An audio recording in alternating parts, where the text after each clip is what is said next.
dirawat, dibesarkan. Begitu dia bayi besar, ibunya harus berjalan sampai ke Mesir. Berapa kilometer itu teman-teman? Ada yang tahu? Dari Bethlehem ke Yerusalem, ke Mesir itu berapa kilometer? Ada yang tahu? Coba searching dulu. Ayo. Coba. Dari tempatnya Yesus lahir sampai ke Mesir itu berapa kilometer? Atau waktu itu sudah ada kereta api? Ada pesawat, ada taksi mungkin, atau sepeda kumbang? Coba. Ada nggak yang menemukan jarak antara tempat kelahiran Yesus, Bethlehem, Yerusalem dengan Mesir itu berapa? 1 liter? Oh, 1 liter? 120 kilometer? Yakin? Ah, masa sih? Ah, yakin itu? Hah? Kurang lebih? Yang mana yang betul? Ada yang bilang 3 liter, 3 meter, 3 senti. Mana yang betul? 1 ons. Nah, bayangkan itu teman, jaraknya itu 1 ons. Dari Bethlehem, Yerusalem, Palestina, tempat Yesus lahir, sampai ke Mesir. 1 ons jaraknya. Bolak-balik. Jangan Anda pikir ke sana naik keledai atau naik onta atau naik kuda, terus kemudian pulangnya naik taksi, ojek online. Apa itu namanya ojek online? Maxim. Cobalah bayangkan itu. Naik becak, meledak betisnya tukang becaknya merodah. Ada aja. Udah gurun pasir naik turun begini. Naik Grab? Enggak lah. Bayangkan bolak-balik. Begitu besar kasih sayangnya seorang ibu kepada anaknya. Lalu kemudian ternyata dia adalah Tuhan. Kan di dalam dalilnya Ibrani 13:8, kemarin, sekarang, dan yang akan datang, Yesus tetap sama kan? Iya kan?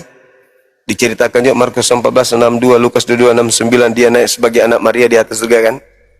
Iya. Begitu datang ibunya, ternyata dia dipanggil hamba. Wahai Maria, hambaku. Kagetlah ibu. Apa kau bilang? Apa? Coba kau ulang. Coba, berani kau bilang begitu? Apa coba? Hantam juga sapu hijau nanti mulutmu.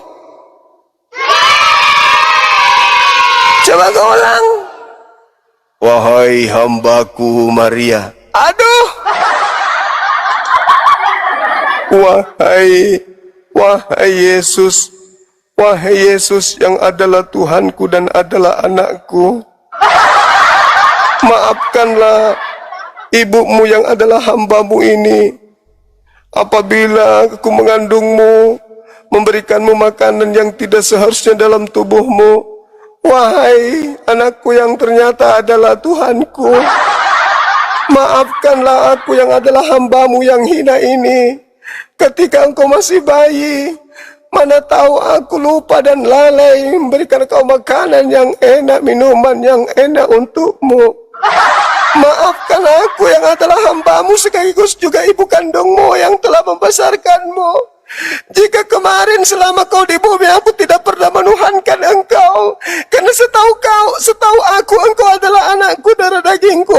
Maafkan aku, wahai Tuhanku.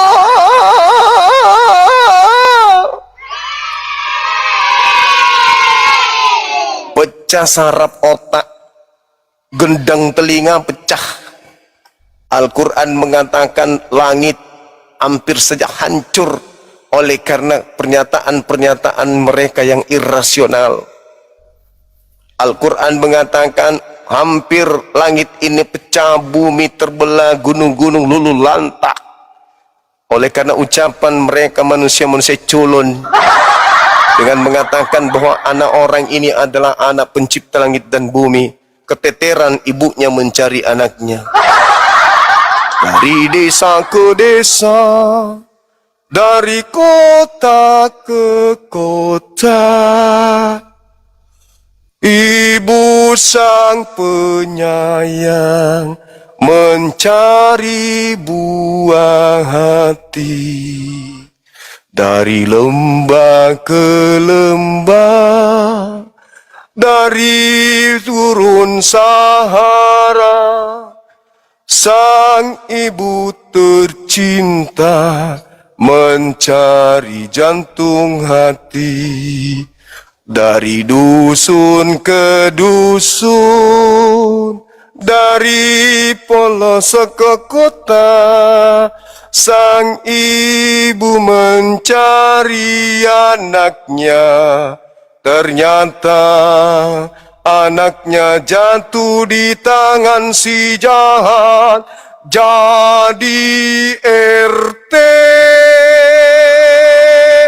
Setelah jadi RT, sang anak ingkar ibu.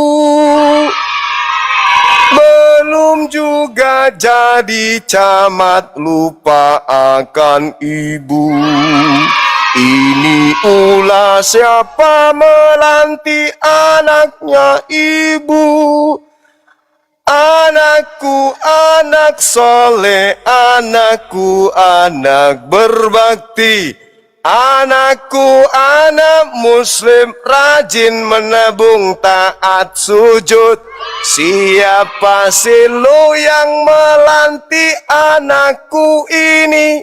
Tadi dia imut-imut taat kepadaku.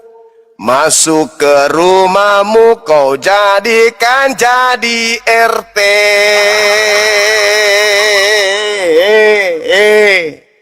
Dulu saat aku bersama anakku, tak pernah melamar jadi RT, apalagi jadi lurah, mimpi jadi camat.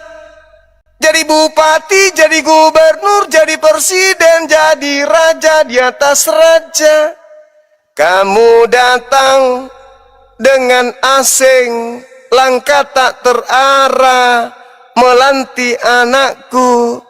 Lebih dari kapasitasnya yang tak memadai. Dia anak yang aku besarkan susah payah. Buah dadaku yang jadi saksi kesayangan.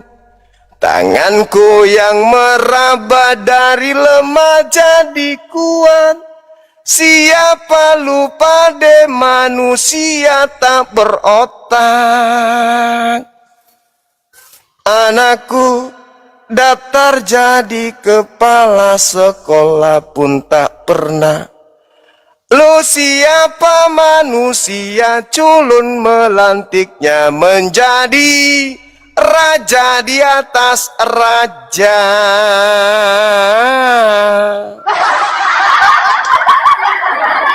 Otak, otak, hei otak, bangunlah otak. Karena fungsimu adalah untuk berpikir. Otak, otak, bangunlah otak. Jangan kau tertidur sebelum gelap malam. Tak, otak, berfungsilah otak. Lihatlah di toko-toko tak ada jualan otak. Otak, otak, otak, jangan sampai otak udang. Seudang-udangnya udang tak ada nyembah udang. Berarti otakmu lebih rendah dari udang. Anak orang, sepupu orang, ponaan orang, orang sekampung. Jadikan orang, lu jadikan Tuhan.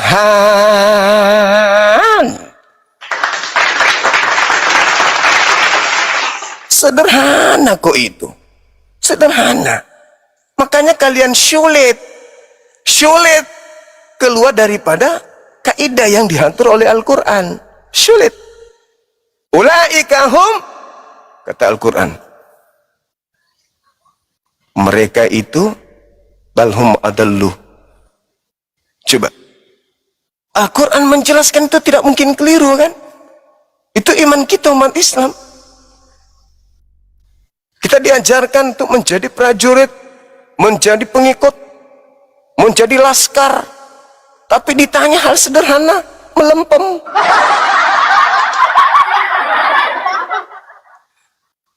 Yerusalem ke Mesir 750 km. Alamat? Oke, teman-teman sekalian, mari coba kita gunakan akal sehat lagi. Kita gunakan akal sehat untuk berpikir. Rasionalkah ketika kemudian kasihilah Tuhanmu dengan akal, tetapi ternyata kita justru makin mematikan akal. Ayo teman-teman, saya masih ada waktu kurang lebih 50 menit untuk melanjutkan diskusi ini. Jangan tersakiti, itu cuma syair yang menggugah akal sehat.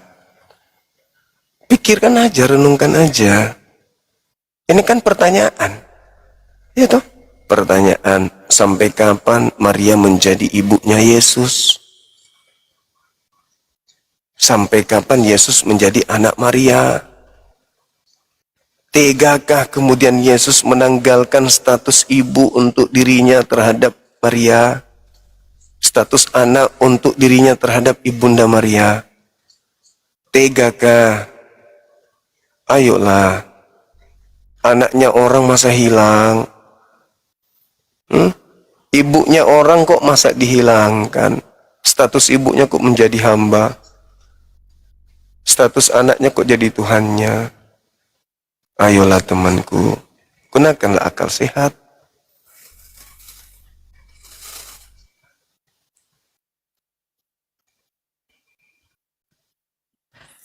Halo, semangat sore, saudara Aldos, blessing tandilin timing kondong diobela nakeng kepolok na asubolong. Apa kabar? Baik, teman-teman. Ya, buka kameranya saudara, kita diskusi. Iya, Bang Juma. Ya, silakan.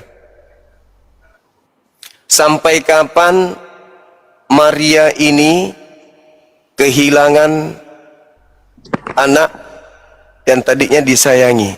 Apakah dia akan kembali ke dalam pangkuan sang ibu? Atau selama-lamanya dia tidak akan kembali lagi? Silakan.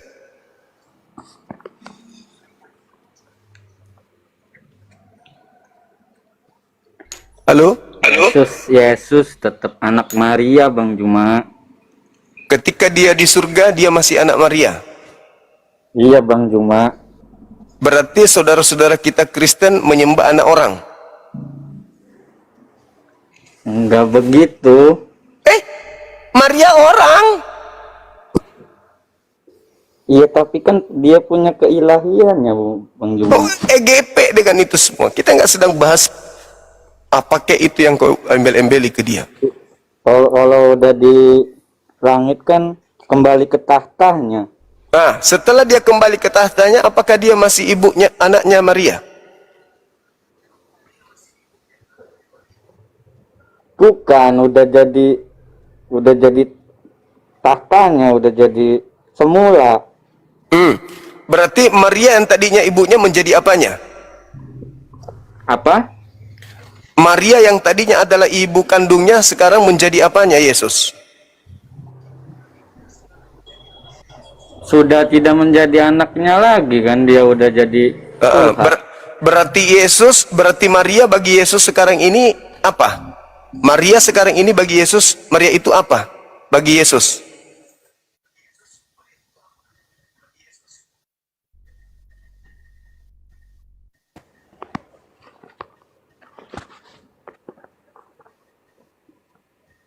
Hei! Sebagai bundanya.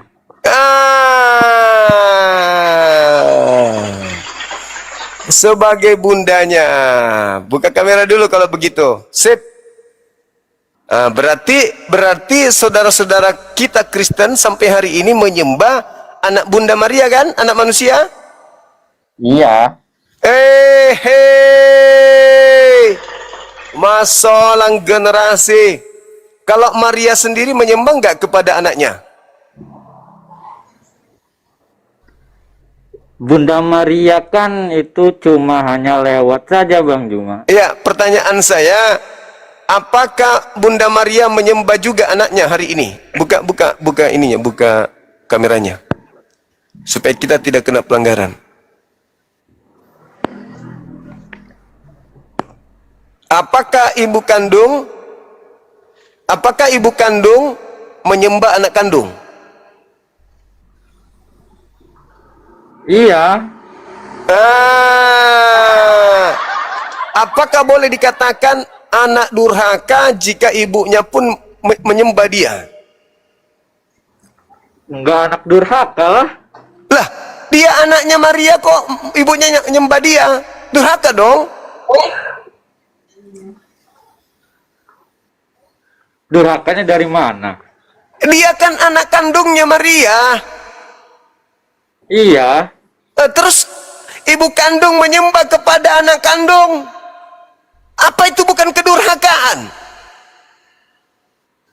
Iya kan menyembahnya itu kan bukan sampai cium-cium kaki Bang Juma. Ya bukan lagi mencium kaki tapi beribadah, mengibadahi, mentuhankan, mengilahkan.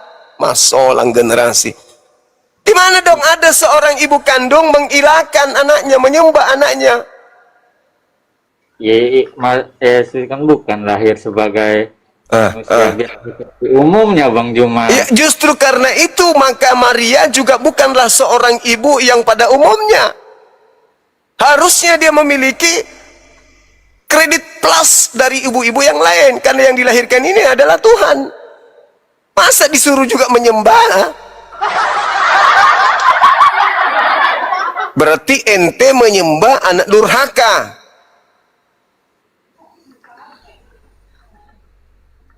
Enggak lah. Kok enggak? Kok enggak? Kok enggak? Gimana sih lo? Ibu melahirkan Tuhan lo seorang diri, susah payah membesarkan, mengasingkan diri dari musuh. Masa begitu jadi Tuhan, ibu yang bersusah payah mengandung dan melahirkan ini justru menyembah kepada anaknya sendiri? Durhaka dong anaknya. Semua manusia yang pengikut Yesus itu kan dijamin masuk surga Bang Juma, termasuk bundanya. Jadi benar, Yesus itu disembah sama ibu kandungnya. Iya. Berarti Yesus ini termasuk anak durhaka atau bukan? Bingung ngejelasin anak durhaka. Iya. Kamulah anak, kamu punya anak, kamu hamil. Ya toh? Tiba-tiba anakmu ada. Kau besarkan dengan susah payah. Begitu anakmu punya jabatan, kau sembah anakmu. Durhaka enggak anakmu itu? Iya, durhaka.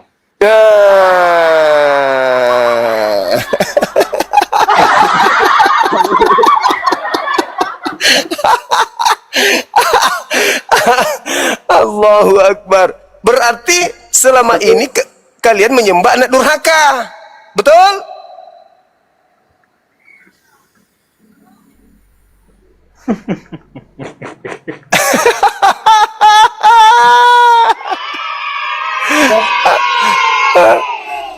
Bang Juma sama Nabi Isa juga. Ya, Nabi Isa tidak pernah disembah sama ibunya.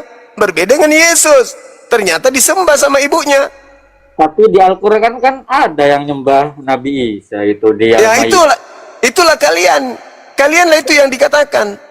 Kalian apakah engkau wahai Nabi Isa yang mengajarkan mereka menuhankan dirimu?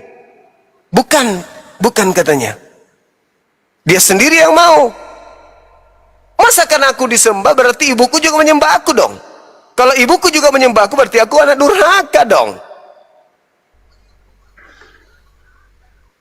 Dan kalau itu terjadi berarti mereka orang-orang ini menyembah anak durhaka bukan menyembah Tuhan.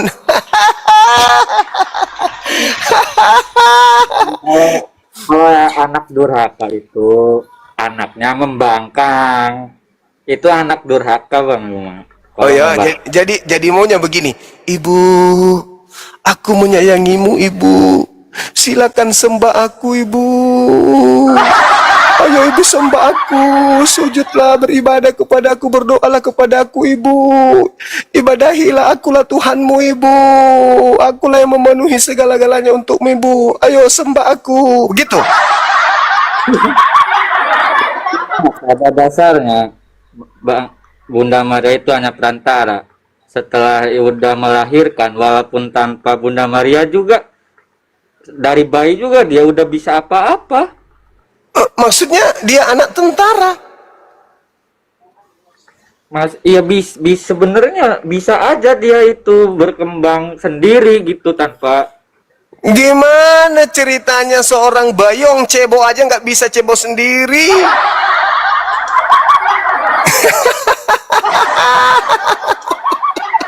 Aduh, bagaimana ceritanya?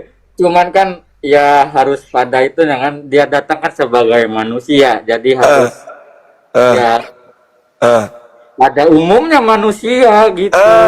Pada umumnya manusia melahirkan manusia, dan pada umumnya manusia tidak ada manusia menyembah anaknya sendiri, betul? Sebenarnya mah cebok sendiri juga bisa Bang Yuma. Maksudnya? Kalau cebok sendiri juga sebenarnya bisa. Bayi Yesus cebok sendiri? Bisa, cuman namanya dia kodratnya sebagai manusia, datangnya ya harus sebagai manusia. Nah, berarti siapa yang menjadi ibunya di situ? Hah? Siapa yang menjadi ibunya? Ya Bunda Maria lah. Yang cebokin? Ya bundanya. Nah, habis itu besar ibundanya yang cebokin, dia nyembah ke anaknya gitu.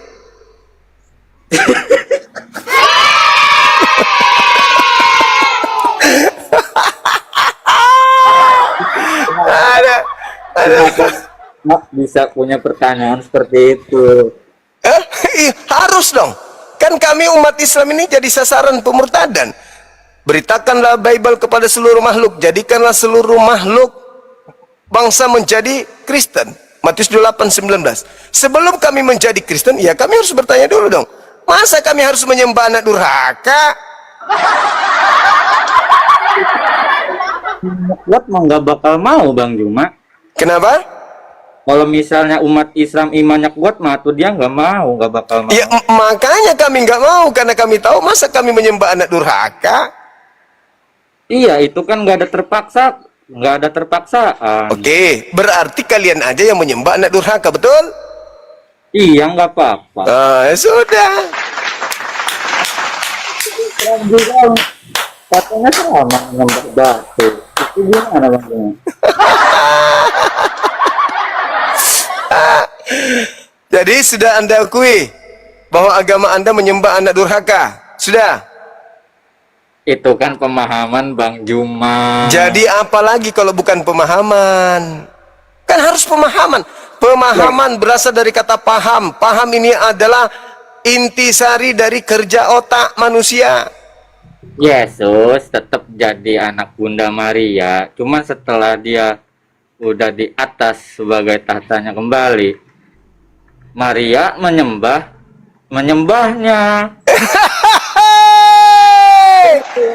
Berarti ibu menyembah anak. Benar. Nah, ya sudah. Kalau ibu menyembah anak, anaknya ini durhaka atau tidak? Apa? Kalau anak menyembah ibu menyembah anak, durhaka atau tidak? Apa dasarnya bisa jadi durhaka tuh? Emangnya maling kundang? Lebih parah dari maling kundang. Enggak ada yang mengutuk. Loh, ibu yang mengandung, ibu yang membesarkan, kok malah menjadi hamba?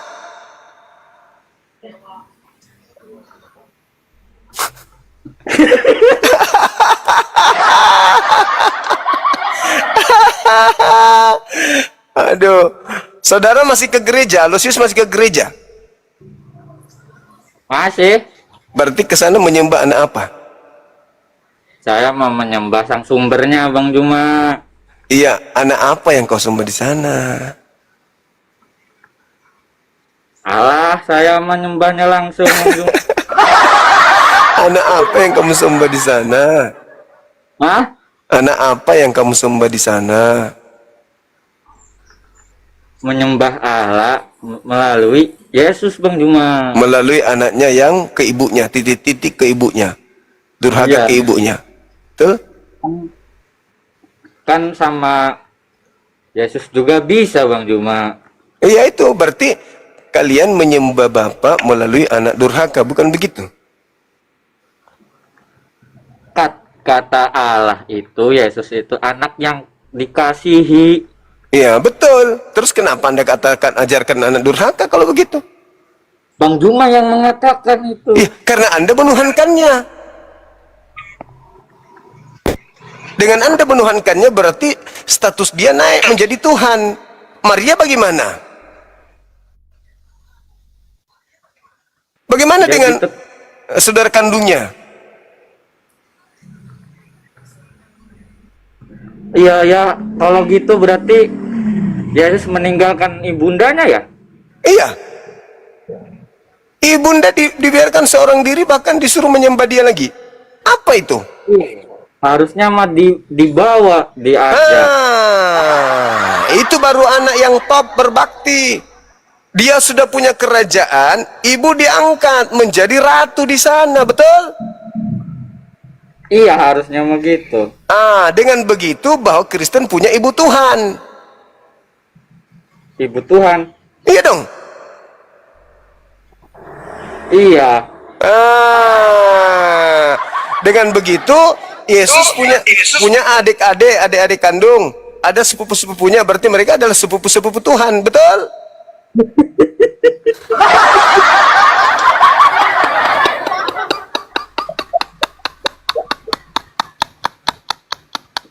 Aduh, kacau Bang Juma ini, kacau.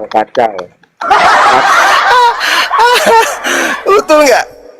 Sepupu-sepupu Tuhan, Anda berbaris sebelah sini, ampaunya lebih besar, karena kalian sepupunya Tuhan, betul? Kan anak-anak Tuhan tidak menyembah lagi, tapi mereka adalah pewaris Tuhan. Lalu bagaimana dengan sepupu-sepupu Tuhan? Ayo. Kalau anak-anak Tuhan kan itu kan adanya di kota apa? Kekatolikan Bang Juma. Terus sepupu-sepupu Tuhan gimana? Opung-opung Tuhan.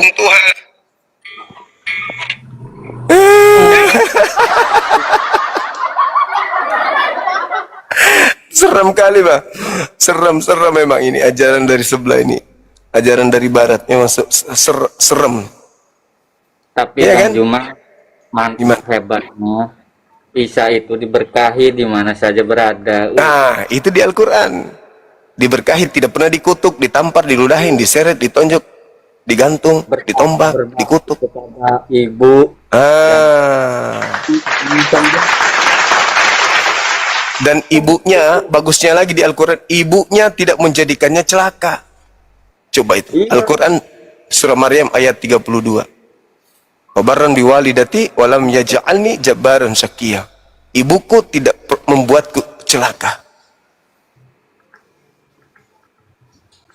Aku diberkati dimanapun aku berada. Keren. Iya, Roh kebenaran. Gimana? Berarti kan tidak ini ya, tidak terkutuk. Enggak dong. Kata Yesus, Yohanes 16, nomor 12-13, apabila roh kebenaran itu datang, maka dia akan menuntun ke dalam setiap kebenaran. Dia akan memuliakan aku. Berarti roh kebenaran itu ada di Islam. Karena di Islam lah Nabi itu dimuliakan, Yesus dimuliakan, manusia yang lahir tanpa ayah itu dimuliakan di Islam. Kalau di kamu, jangankan dia dimuliakan, dia dikutuk, bahkan menjadi anak durhaka. Ayo. Bang Juma, kan di Islam kan tidak mengakui Yesus mati, tidak mengakui mati disalib gitu, nggak mengakui bangkit. Berarti itu kan gimana? Gimana? Kan di Islam kan tidak mengakui Yesus mati di salib, bangkit. Itu kan Kristus. Antikristus? Iya. Antikristus itu di dalam kitab saya 2 Yohanes 1 nomor 7. Antikristus itu adalah mereka yang pergi ke seluruh dunia yang tidak percaya bahwa Yesus Kristus itu datang sebagai manusia. Itu antikristus. Itulah antikristusnya, itulah penyesatnya. Nah, orang Kristen apakah menyembah manusia? Kutanya dulu. Enggak. Itulah antikristusnya. Karena Anda tidak percaya Yesus manusia. Dengan alasan apa? Anda tidak mempercayainya dia manusia karena Anda Tuhan kan. Masa kalian menuhankan manusia? Betul? Kan dia kan datang sebagai manusia, Bang. Di mulut Anda ya. Tapi prakteknya di gereja kalian menuhankan dia kan? Berarti dengan kata lain kalian menolak kalau dia itu manusia. Antikristus. Benar nggak? Iya sih. Jadi antikristusnya itu kalian. Kenapa? Kalau kalian mengatakan dia itu adalah manusia, maka tidak mungkin kalian menuhankan. Tapi supaya mensiasati orang, oh kami bukan antikristus loh, kami mengakui dia datang sebagai manusia loh. Pret! Coba kami intip kalian di gereja. Tuhan kami, ya Tuhan kami, ya dimuliakan namamu sepanjang hari. Iya kan? Betul kan? Benar nggak?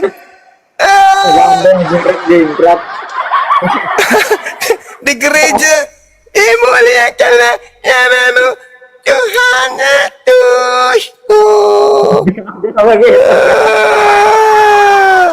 Di depan kami, oh dia manusia loh, dia manusia loh, dia manusia loh. Intip nanti di hari Minggu. Begitu besar namamu Tuhan S.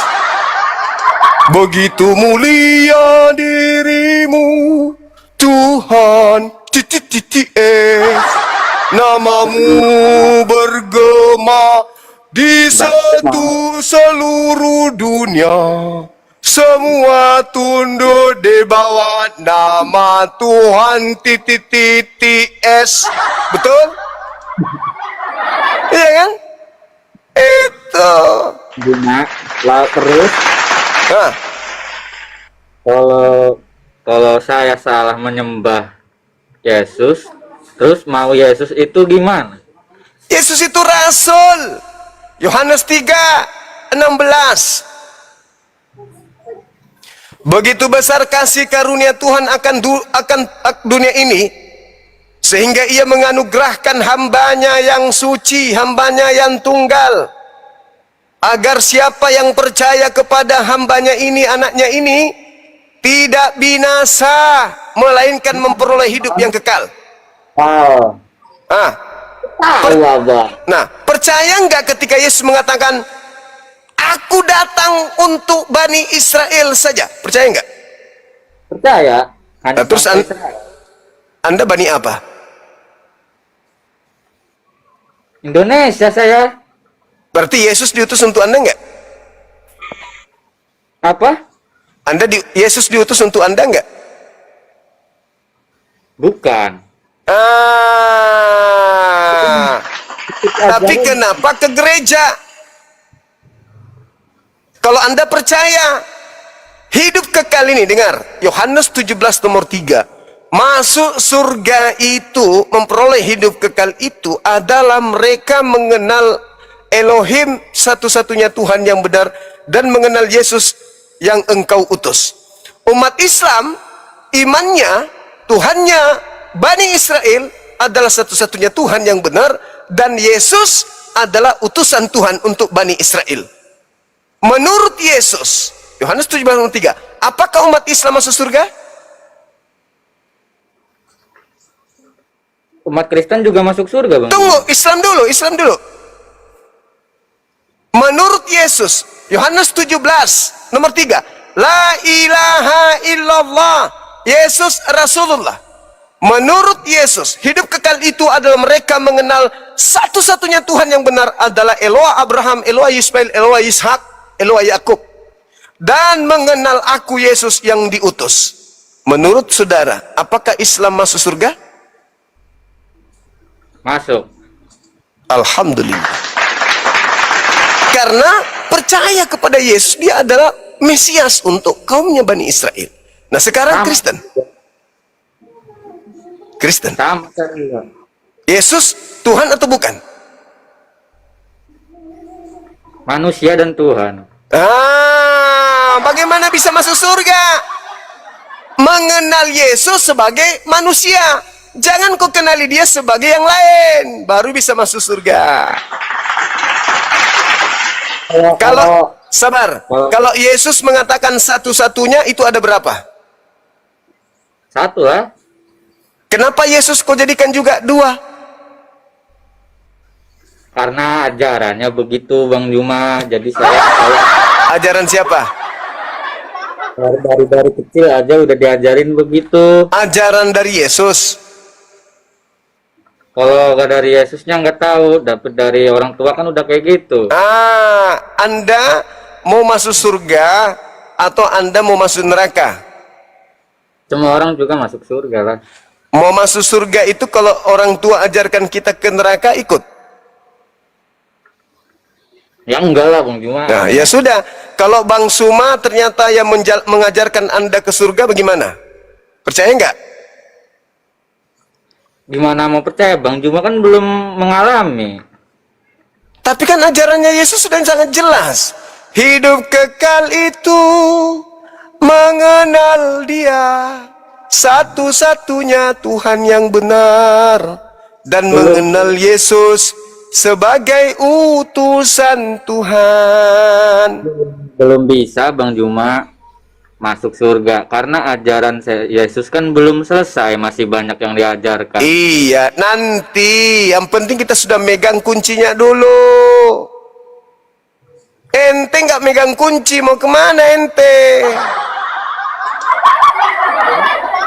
Itu kan rumah kita di sana.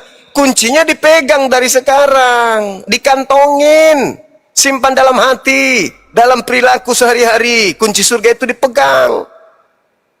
Anda bagaimana mau pegang kunci surga? Kunci surganya mengatakan, hidup kekal itu mereka mengenal engkau satu-satunya Tuhan yang benar dan mengenal Yesus Kristus yang kau utus. Anda tidak pegang kunci itu, buktinya Anda masih ke gereja menuhankan Yesus. Berarti dua-duanya, Bapa dan Yesus, dua-duanya Tuhan. Loh, Yesus mengatakan satu-satunya, gimana dong? Karena Anda menganggap tadi dua-duanya Tuhan, makanya Anda kelabakan. Berarti Yesus anak durhaka. Karena ibunya sudah pasti menuhankan juga kalau dia Tuhan. Kalau ibunya tidak menuhankannya, berarti ibunya masuk neraka. Kalau ibunya menuhankan, berarti Yesus anak durhaka. Maka yang benar adalah Yesus hanya nabi, Yesus hanya rasul, Yesus hanya Mesias, bukan Tuhan. Titik. Baru bisa masuk surga.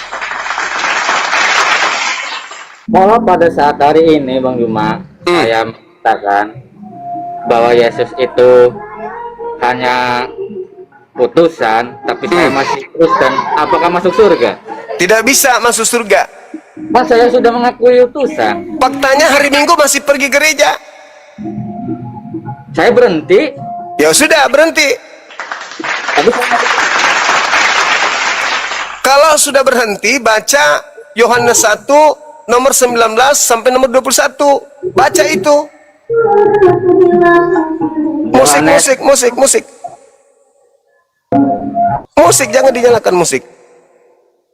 Baca Yohanes 1 nomor 19, nomor 20, 21. Baca itu kalau mau masuk surga. Itu musik kenapa? Ada musiknya.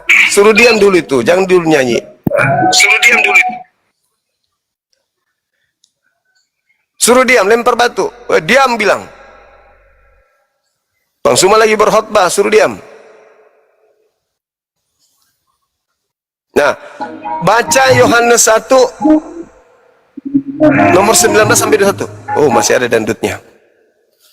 Udahlah, itu aja. Anggaplah itu sebagai bekalmu malam ini. Pelajari Yohanes 1 nomor 19 sampai 21. Ternyata orang Yahudi masih menunggu satu nabi yang akan datang. Pada abad pertama, mereka menunggu seorang nabi. Ada 3 yang ditunggu oleh imam-imam kepala, oleh imam-imam dan juga suku Lewi saat itu. Baca Yohanes 1.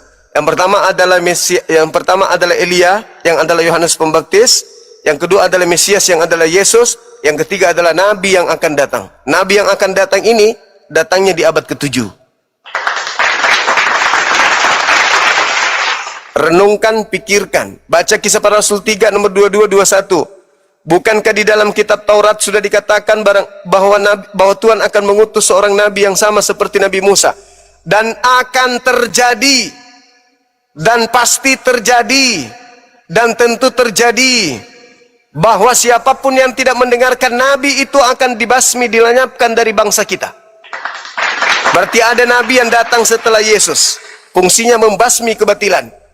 Berarti ada nabi yang akan datang, yang ditunggu untuk mengejarkan segala kebenaran. Siapakah dia?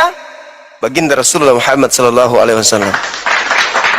Kalau Anda sudah masuk Islam, Anda mendudukkan Tuhan yang disembah oleh Yesus satu-satunya Tuhan, Anda mendudukkan Yesus sebagai Rasul Tuhan, dan Anda mendudukkan baginda Rasulullah Muhammad SAW sebagai pelanjut estafet pengajaran Yesus kepada Bani Israel. Anda selamat. Anda tidak meninggalkan Yesus. Anda malah semakin mencintai dia.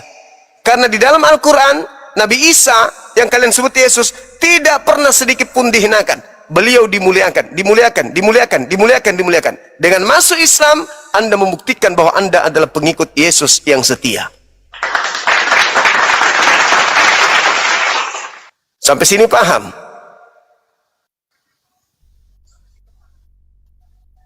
Daripada kau di situ menyembah anak durhaka. Kalau kau masih di situ, kau menyembah anak durhaka. Akankah kau masuk dalam surga kalau kau menyembah anak durhaka? Boro-boro masuk surga, masuk akal aja tidak. Oke, saya kira begitu. Saya sudah mau ibadah. Terima kasih adikku yang kusayang, yang ganteng, cakep, manis. Ternyata Aloysius ini orangnya baik hati. Naik lagi nanti ya, kita diskusi lagi. Bertanyalah tentang Islam sepuasmu ya, tapi jangan menghujat, jangan menista, jangan menghina. Bertanya, kita edukasi. Apapun itu boleh Anda tanyakan tentang Islam, insyaallah kami bantu untuk paham. Oke? Oke, terima kasih banyak ya. Kau masih muda, masih ada kesempatan untuk belajar sebelum berkarat otaknya gara-gara Pak Bom Bom. Jangan ikuti khutbahnya Pak Bom Bom. Anda ikuti khutbahnya Pak